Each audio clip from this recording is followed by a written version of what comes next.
नमस्कार प्यारे दोस्तों, ધોરણ 11 ફિઝિક્સ સુરેખ પથ પર ગતિ એવું આપણું ચેપ્ટર નું ટાઇટલ છે. એને આપણે સ્ટાર્ટ કરવા જઈ રહ્યા છીએ. ધોરણ 11 ના મિત્રો ખાસ ધ્યાન આપજો. તમે ઘણા ટાઈમ થી સ્ટડી નહીં કર્યું હોય આ લોકડાઉન પીરિયડમાં, તો ધ્યાનથી ધ્યાન આપજો તો તમને વધારે ખબર પડશે, મજા આવશે. ચાલો તો આજનો આપણો સ્ટાર્ટ કરીએ. ચેપ્ટર છે સુરેખ પથ પર ગતિ. ઓકે, આની આગળના ચેપ્ટર છે એકમ અને માપન પદ્ધતિ. એને આપણે હાલ ચર્ચા નથી કરતા. આપણે ડાયરેક્ટ જઈએ છીએ સુરેખ પથ પર ગતિ ચેપ્ટર શીખવા માટે. બહુ બેઝિક થી સ્ટાર્ટ કરીશું, કારણ કે તમે ઘણા ટાઈમથી સ્ટડી નથી કર્યું, તો તમને હમણાં સ્ટડી કરવાની બહુ આદત નહીં રહી હોય. બરાબર ધ્યાનથી સાંભળજો. આપણે અહીંયા 0 થી હીરો તરફ જઈ રહ્યા છીએ, તો બેઝિક થી સ્ટાર્ટ કરીશું અને ધીમે ધીમે આપણે ફિઝિક્સ ના કોન્સેપ્ટ શીખતા જઈશું. ચાલો મિત્રો ધ્યાનથી સાંભળજો. હવે સુરેખ પથ પર ગતિ. સુરેખ નો મીનિંગ તમે જાણો છો, લિનિયર, સીધા માર્ગે. તો સુરેખ પથ પર ગતિનો મીનિંગ છે સીધા માર્ગે ગતિ. ઓકે, તો એટલી તો તમને ખબર પડી.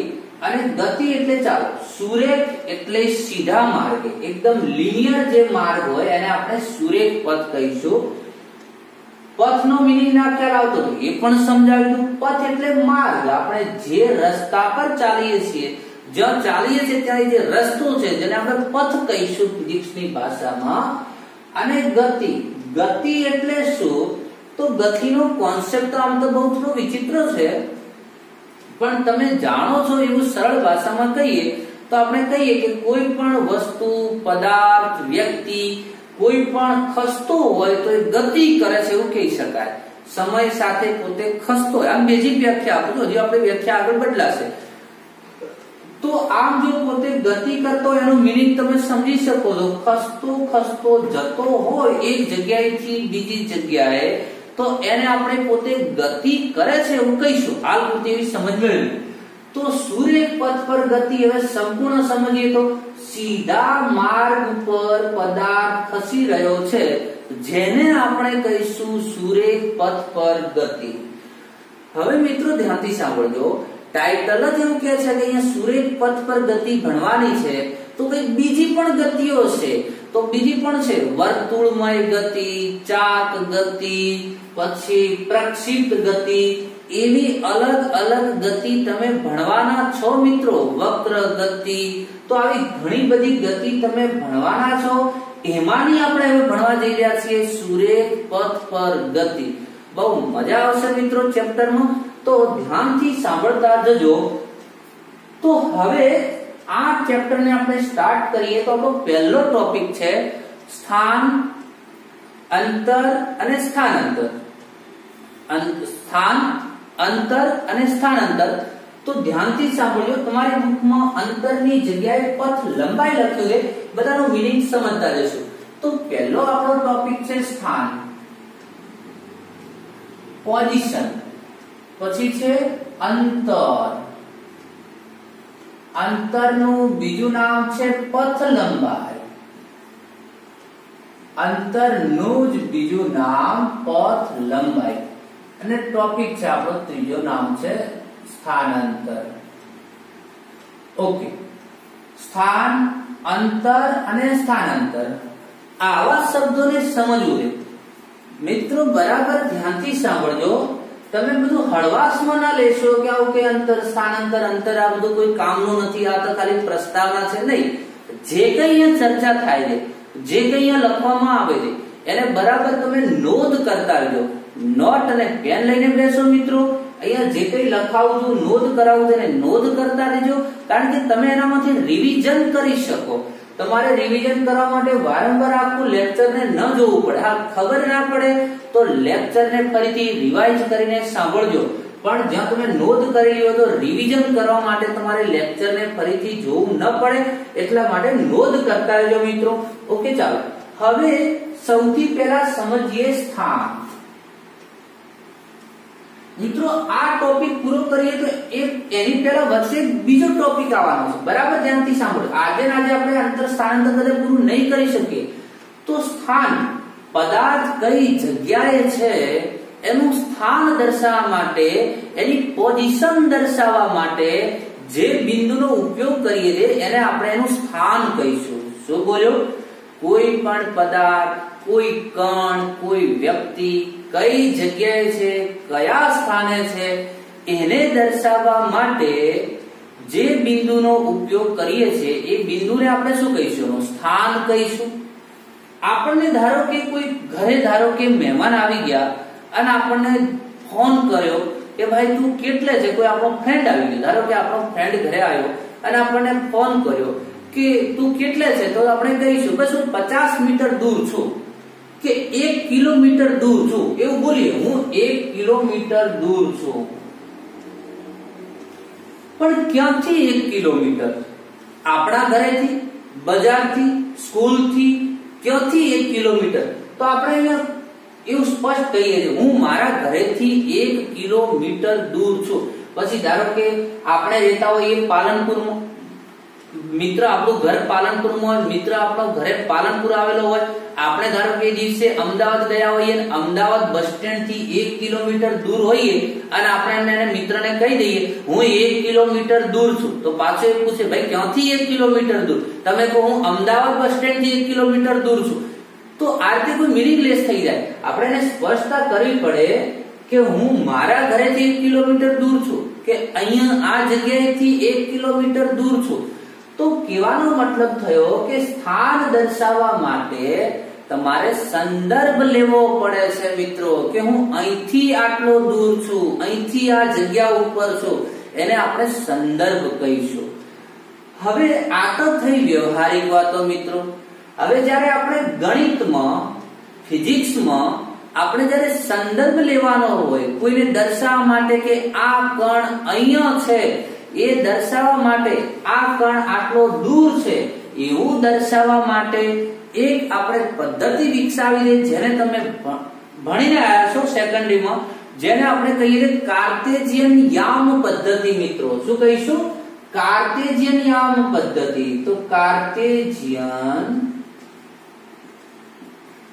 યામ પદ્ધતિ, કેટલાક એને કાર્ટેશિયન યામાક્ષ પદ્ધતિ પણ કહે છે, કાર્ટેશિયન યામ પદ્ધતિ. તો આ શું છે? તો તમે x અક્ષ ને y અક્ષ ને જે ભણીને આયા છો મિત્રો એની વાત છે. તો મેં શું કહ્યું કે સ્થાન એટલે કોઈ પણ વ્યક્તિ, કોઈ કણ એ કઈ જગ્યાએ છે તેને સ્થાન કહીશું. એ સ્થાન દર્શાવવા માટે કોઈ સંદર્ભની જરૂર પડે કે આ વ્યક્તિ અહીંયાથી આટલો દૂર છે, અહીંથી આ જગ્યા ઉપર છે, તો એ સ્થાન દર્શાવવા માટે કોઈનો સંદર્ભની જરૂર પડે છે. અહીંયા આપણે સંદર્ભ તરીકે લઈશું કાર્ટેશિયન યામ પદ્ધતિને. અને એ તમે જાણો છો મિત્રો કાર્ટેશિયન યામ પદ્ધતિને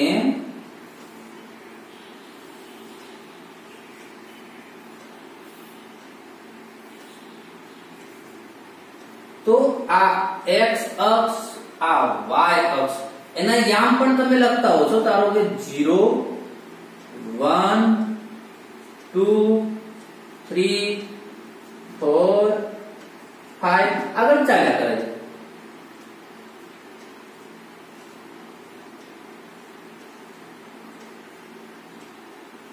ચાલો આ રીતે x અક્ષ અને y અક્ષ જાણો છો કે નહીં મિત્રો? તમે આવી વાતને તમે સમજો. હવે ધારો કે આપણે કોઈક બિંદુ અહીંયા હોય, આનો ઉપયોગ તમે કઈ રીતે કરો છો સ્થાન દર્શાવવા માટે? ધારો કે કોઈક બિંદુ અહીંયા પડ્યું છે, સોરી કોઈ કણ અહીંયા પડ્યો છે આ બિંદુ આગળ, તો તમે આને શું કહેશો કે ભાઈ આ કણ, હું વ્યક્તિની જ વાત કરું, આપણે જે ભણ્યા તે પણ ધારો કે કોઈ વ્યક્તિ અહીંયા ઊભો છે અને ધારો કે એ વ્યક્તિ કોઈને ફોનમાં શું કહે છે હું x અક્ષ ઉપર 3 નંબરના બિંદુ આગળ ઊભો છું. જો આ યામ આપણા મીટરમાં છે, હું માની લઈએ કે કિલોમીટરમાં છે, હું માની લઈએ કિલોમીટરમાં, તો આ વ્યક્તિ શું બોલશે? હું ઉગમ બિંદુથી x અક્ષ ઉપર 3 કિલોમીટર અંતરે ઊભો છું. ખબર પડી કે ના પડી મિત્રો? તો આપણે અહીંયા સંદર્ભ જ્યારે મેથેમેટિક્સમાં, જ્યારે ફિઝિક્સમાં જ્યારે આપણે સંદર્ભ દર્શાવવા માટે કાર્ટેશિયન યામ પદ્ધતિનો ઉપયોગ કરીશું. હવે આપણે ધારો કે આ બિંદુ છે, અહીંયા એક કણ પડ્યો છે અને આ બધા સેન્ટીમીટરમાં યામ હોય તો આપણે શું કહીશું કે આ કણ ક્યાં પડ્યો છે? તો તો કે x અક્ષ ઉપર 3 સેન્ટીમીટર અંતરે પડ્યો છે। હવે તે આપણે ઉગમ બિંદુથી બોલવાની જરૂર નથી મિત્રો, કારણ કે આ x અક્ષના અંતરો બધા ઉગમ બિંદુથી જ મપાય। તો હવે આપણે એવું કહી શકીએ કે આ કણ x અક્ષ ઉપર 3 સેન્ટીમીટર અંતરે પડ્યો છે। પણ કોઈ કણ અહીંયા હોય તો શું કહીશું? આ કણ y અક્ષ ઉપર 3 સેન્ટીમીટર અંતરે પડ્યો છે। અહીંયા હોય તો વચ્ચે મિડલમાં તો કહીશું કે એક કણ y અક્ષ ઉપર 3.5 સેન્ટીમીટર અંતરે પડ્યો છે। તો આ આપણે એનું સ્થાન દર્શાવી દે, એમાં આપણે x અક્ષ ને y અક્ષનો આપણે ઉપયોગ કર્યો મિત્રો। હવે ધ્યાનથી સાંભળજો, આ x અક્ષ છે, આ y અક્ષ છે, આને xy સમતલ કહેવાય છે। x અને y ની વચ્ચે જે સમતલ બને એને આપણે કહીએ છીએ xy સમતલ। હવે ધારો કે કોઈ કણ અહીંયા પડ્યો છે મિત્રો, અહીંયા છે ધારો કે, તો એ કણ ક્યાં છે? x અક્ષ પર છે? ના। y અક્ષ પર છે? ના। xy સમતલમાં છે। કઈ જગ્યાએ છે? તો આનો મિત્રો જુઓ, x અક્ષ ઉપર આનો આ બિંદુનો x યામ કેટલો છે? આવું તો તમને સમજ જશે, તો 2 છે। પણ y અક્ષ ઉપર કેટલું ખસેલું? y યામ કેટલો છે? 3 છે। તો પેલો x યામ લખી દે, પછી y યામ લખી દે। તો આ જે કણ અહીંયા પડ્યો હોય આ બિંદુ આગળ, તો આ બિંદુના યામ છે 2 3 યામ છે। તો એવું કહી શકાય કે આ કણ અહીંયા 2 3 બિંદુ આગળ પડ્યો છે। ક્યાં પડ્યો છે મિત્રો? 2 3 બિંદુ આગળ પડ્યો છે। એનો મીનિંગ કે x છે xy સમતલમાં, કારણ કે બંને યામ આયા, તો x દિશામાં 2 જેટલો y દિશામાં 3 જેટલો ખસેલો હોવો જોઈએ। તો આ આપણે એનું યામ દર્શાવ્યા મિત્રો। હવે મારે જે તમને કહેવું છે તે ખાસ ધ્યાનથી સાંભળજો। પણ આ 2 3 લખ્યા ને એનાથી એનું સ્થાન ફિક્સ નથી થતું મિત્રો, ધ્યાનથી સાંભળજો, કારણ કે વાતમાં દમ છે। અહીંયા મેં ખાલી એમ કહી દીધું કે આ બિંદુ 2 3 બિંદુ આગળ પડ્યું છે, એનાથી હું એનું સ્થાન ફિક્સ કરી શકતો નથી મિત્રો। કેમ? તો જો ધ્યાનથી સાંભળજો, ફરીથી આનો મીનિંગ સમજાવું છે, સમજી લો। આ 2 અને 3 નો મીનિંગ શું થયો? 2 જે છે એ x દિશાનું અંતર દર્શાવે, બીજો યામ જે છે તે y યામ છે, જે y દિશાનું અંતર દર્શાવે છે। તો મિત્રો ધ્યાનથી સાંભળજો, 2 3 છે એનો મતલબ કે આ કણ જે છે x દિશામાં 2 જેટલો અને y દિશામાં 3 જેટલો, x દિશામાં 2 જેટલો ખસે પછી y દિશામાં 3 જેટલો ખસ્યો છે, એનો મીનિંગ એવો થયો। તો આ બિંદુના 2 3 યામ નક્કી થયા। પણ હવે ધ્યાનથી સાંભળજો મિત્રો, હું અહીંયા આ માર્કર ઉપર હું બિંદુને મૂકું, ધારો કે હું અહીંયા મૂકું તો x દિશામાં 2 અને y દિશામાં 3। હવે હું બિંદુને બરાબર ધ્યાનથી સમજવું પડશે મિત્રો। જો હું અહીંયા મૂકું બિંદુને થોડુંક બહાર કાઢું, અહીંયા પણ લાવીને મૂકું તો પણ x દિશામાં તો 2 અને y દિશામાં ઉપર તો 3 જ જાય છે। તો અહીંયા રહેલા કણના પણ યામ 2 અને 3 જ થવાના। હું અહીંયા મૂકીશ તો x દિશામાં તો 2 જ ખસ્યો, y દિશામાં તો 3 જ ખસ્યો, તો આના યામ પણ 2 અને 3 થશે, આના પણ 2 અને 3 થશે, આ બિંદુના યામ 2 અને 3 થશે। આગળ જઈશું તો આ લાઈન ઉપર આવેલા દરેક બિંદુના યામ 2 અને 3 થઈ જશે મિત્રો। આઈ હોપ તમને ખ્યાલ આવી ગયો હશે। તો હવે તમે પૂછશો તો પછી 2 યામ દર્શાવવાથી આ કોઈ કણને આપણે કહીએ કે એ કણ 2 અને 3 આગળ છે, એનાથી એક્ઝેક્ટ કઈ જગ્યાએ પડ્યો છે તો ખબર જ નથી પડતી। એ ખાલી આ રેખા ઉપર છે એટલી જ ખબર પડે કે આ 2 અને 3 બિંદુમાંથી નીકળેલી રેખા ઉપર છે, અહીંયા હશે, અહીંયા હશે, અહીંયા હશે, અહીંયા આ રીતે છે, પણ એક્ઝેક્ટલી કયા બિંદુ ઉપર છે તો નક્કી નથી થતું। આવું કેમ થયું મિત્રો? તો આને આપણે એવું થયું કે હવે જે કણ હતો એ મિત્રો માત્ર સમતલમાં ન રહ્યો, સમતલની બહાર નીકળી ગયો। આવા ખાલી સમતલમાં જ હોય, ખાલી x અને y ની વચ્ચે જ ઘેરાયેલો જે વિસ્તાર છે એટલામાં જ કણ હોય તો એને આપણે કહીશું એ 2 ડાયમેન્શનમાં છે।